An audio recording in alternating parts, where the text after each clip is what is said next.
20 जुलैला भारताच्या संसदेच्या पावसाळी अधिवेशनाची सुरुवात झाली, पण तेव्हापासून आजपर्यंत संसद काही 2 तास धडपणे चालली आहे, असं काही झालं नाही। स्पष्ट रूप से कहा कि गृह मंत्री इस बात पर जवाब देने को तैयार हैं और मुद्दों पर भी चर्चा होगी, लेकिन एक एक मुद्दों पर सदन तो चले ना। माइक नहीं है सर। माइक तो चालू है। के साथ आप हाउस में भी जाएंगी? क्यों नहीं।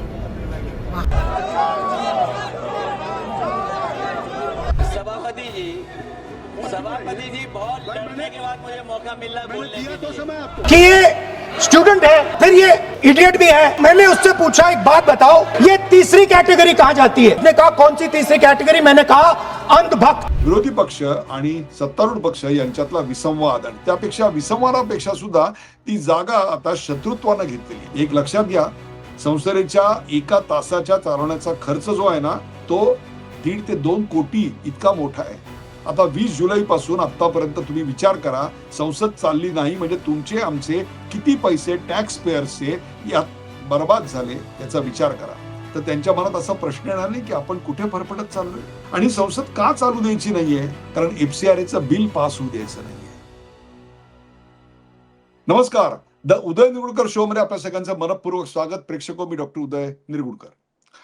मी हा कार्यक्रम रेकॉर्ड करतोय तेव्हा साधारणतः दुपारचे 2:15 वाजलेले आहेत आणि तारीख आहे 12 ऑगस्ट। अशा प्रकारे तारीख वेळ तुम्हाला सांगायचं कारण म्हणजे हा कार्यक्रम पोस्ट प्रोडक्शन प्रोसेस करून आणखीन 2-4 तासात तुमच्यापर्यंत पोहोचेल। कदाचित तोपर्यंत परिस्थिती बदललेली असेल, पण ती सुधारलेली असेल की नाही याविषयी मी काही भाष्य करू शकत नाही, कारण मी बोलतोय भारताच्या संसदेतल्या गोंधळाबद्दल। 20 जुलैला भारताच्या संसदेच्या पावसाळी अधिवेशनाची सुरुवात झाली, पण तेव्हापासून आजपर्यंत संसद काही 2 तास धडपणे चालली आहे, असं काही झालं नाही। अत्यंत महत्वाची बिलं या संसदेच्या अधिवेशनामध्ये येणार होती। त्याच्यामध्ये डिलिमिटेशनचं बिल होतं, FCRAचं बिल होतं, अनेक बिलं होती। तसंच अनेक खासदारांच्या मतदारसंघातले महत्वाचे प्रश्न ऑलरेडी फाईल झालेले होते, परंतु हे सगळं आता ज्याला आपण वॉशआउट म्हणतो, म्हणजे पावसात धो एखादी गोष्ट वाहून जाते, अगदी जमीन खरवडून निघते, तशी लोकशाहीची जमीन खरवडून गेलेली आहे। याचं कारण 13 ऑगस्ट संध्याकाळपर्यंत या अधिवेशनाचा नियोजित कालावधी आहे आणि तोपर्यंत हे अधिवेशन पुन्हा काही सुरळीत चालू होईल असं काही दिसत नाहीये। आणि याला कारणीभूत आहे तो म्हणजे विरोधी पक्ष आणि सत्तारूढ पक्ष यांच्यातला विसंवाद आणि त्यापेक्षा विसंवादापेक्षा सुद्धा ती जागा आता शत्रुत्वानं घेतलेली आहे। काय चमत्कारिक भूमिका राहुल गांधी यांनी पहिल्या दिवसापासून घेतल्या।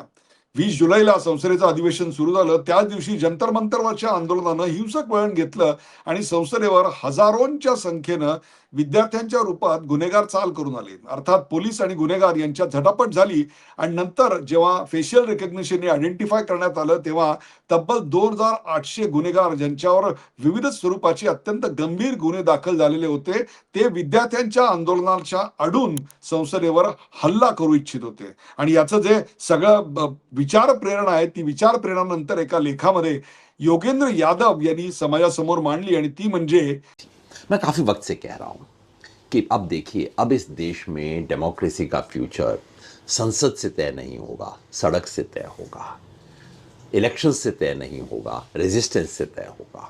और 20 तारीख को उसकी एक झलक, एक छोटी सी झलक हमने देखी। छोटी तो नहीं थी। अब लोकशाही संसद नहीं सड़क तय करेगी आणि इसके बाद चुनाव नहीं प्रतिरोध म्हणजेच रस्त्यावरची आंदोलनं या सगळ्याचं नियोजन करतील। आणि त्याचंच प्रत्यंतर इकडे आलेलं होतं। त्यावेळेला पोलिसांनी जो लाठीचार्ज केला, बळाचा वापर केला, पॅलेट गनचा कथित वापर जो झालेला आहे, त्या संदर्भात जे निवेदन द्यायला पाहिजे सरकारने, अशी मागणी पहिल्यांदा विरोधी पक्षाकडनं करण्यात आली। त्या मागणीवर ते ठाम असतानाच ती मागणी जर मान्य झाली नाही तर आम्ही संसद चालू देणार नाही, या गदारोळात 2-4 दिवस गेले। त्यात जेव्हा जेव्हा दुसऱ्या मिनिस्ट्रीचे प्रश्न असायचे, तेव्हा राहुल गांधी उभं राहून त्यांचे मुद्दे मांडायचा प्रयत्न करायचे, ज्यांच्या त्या प्रश्नाशी सुतराम संबंध नसायचा।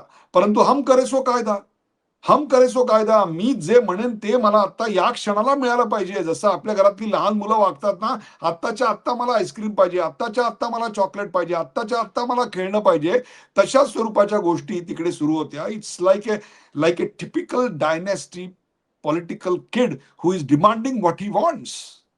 आणि दुर्दैव आहे की त्यांच्या पक्षाचे 99 जनतेनं निवडून दिलेले हे सगळे खासदार त्या सगळ्याच्या मागे फरफटत चाललेले आहेत.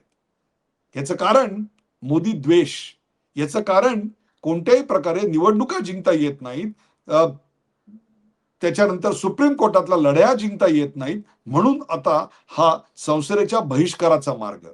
एक लक्षात घ्या, संसदेच्या 1 तासाच्या चालवण्याचा खर्च जो आहे ना, तो 1.5 ते 2 कोटी इतका मोठा आहे.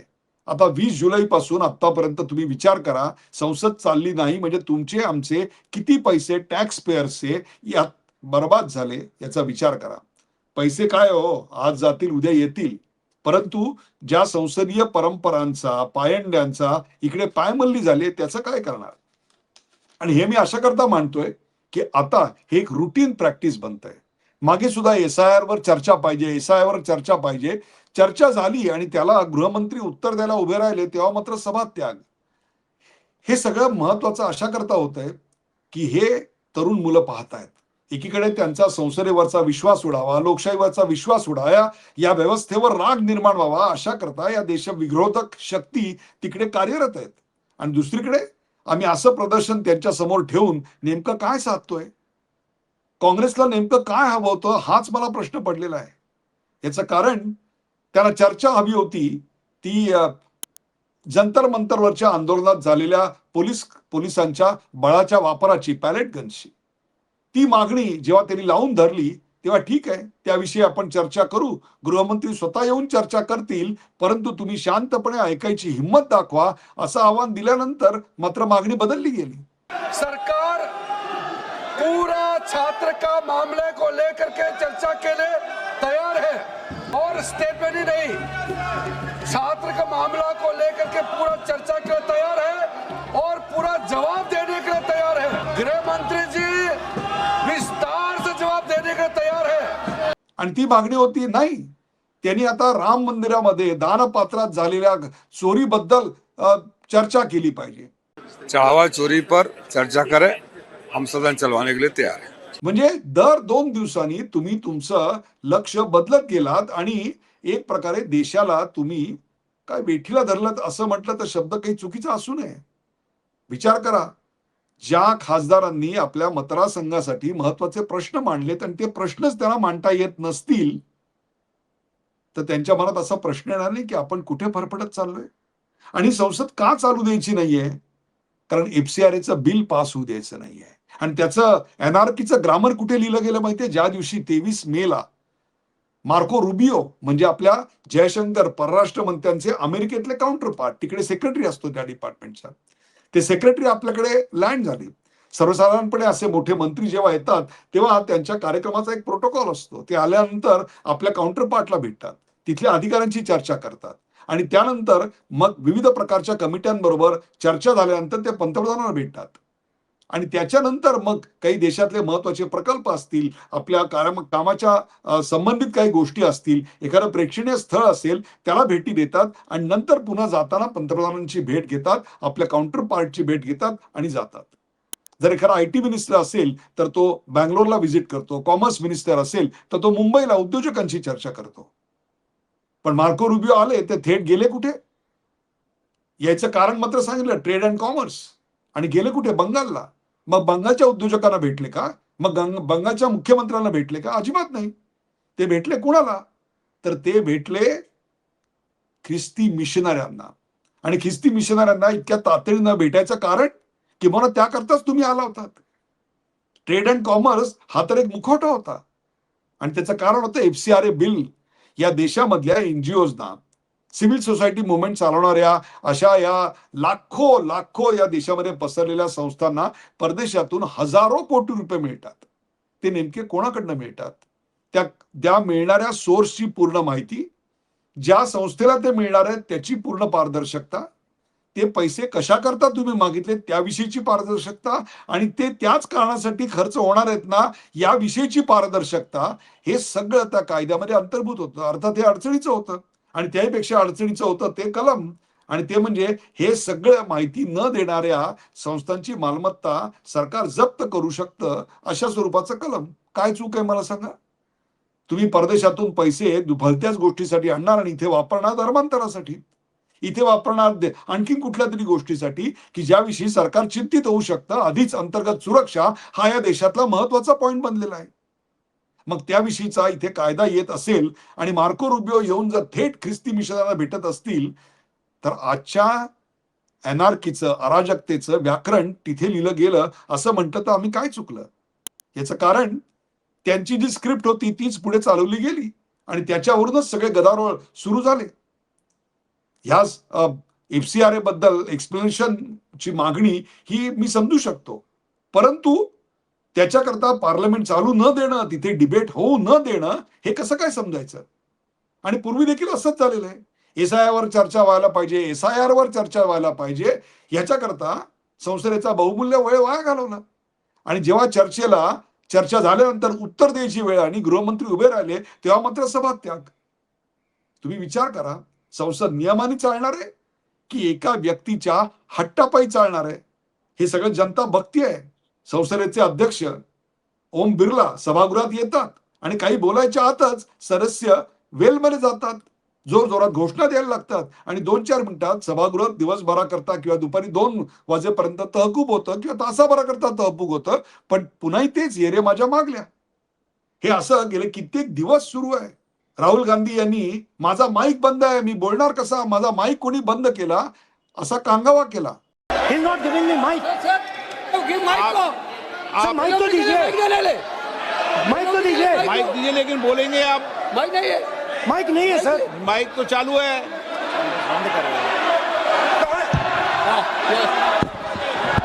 आप मानिए लेकिन सदन की. पण हे आम्हाला इथं बसून ऐकू आलं, याचं कारण तुमचा माईक चालू होता.